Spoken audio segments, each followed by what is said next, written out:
Jacques Bernard, bonjour. Bonjour. Vous êtes déjà venu au Salon de Gélin en 2016 présenter un ouvrage Vers d'autres rivages, publié aux éditions de la Boucle, dans lequel vous évoquez l'éclatement de la Yougoslavie entre 1941 et 1945. C'est ça. Dans votre dernier roman, Mais ce jour-là, je me suis tu, publié aux éditions Moire, Les Moires, oui. vous racontez la rencontre fortuite entre deux jeunes qui essayent de fuir la réalité. Le premier est l'enfer familial et le second, le STO, travail obligatoire en Allemagne pendant la Seconde Guerre mondiale. Et ils vont correspondre en s'écrivant. C'est donc un roman épistolaire.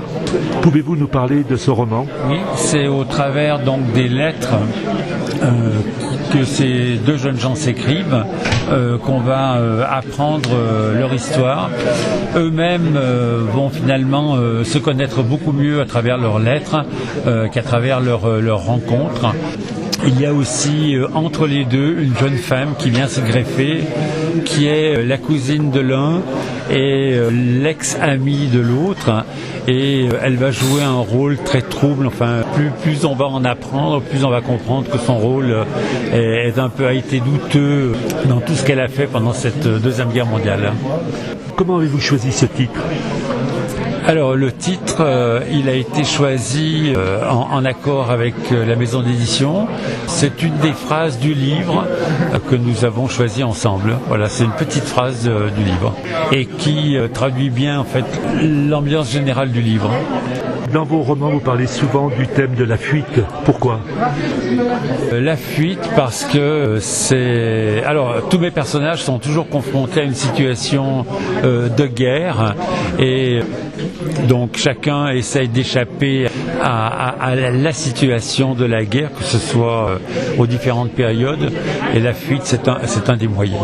Comme vous venez de le dire, vos romans parlent souvent de la guerre. On a l'impression que vous êtes un peu hanté par ce thème. Pour quelle raison ?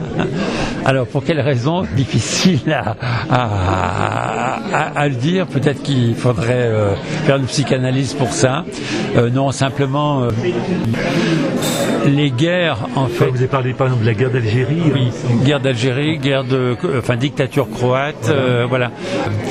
Mais parce que les gens ordinaires confrontés à des situations de guerre se comportent quelquefois d'une manière étonnante. Ils peuvent devenir des héros, ils peuvent aussi devenir les pires des personnes.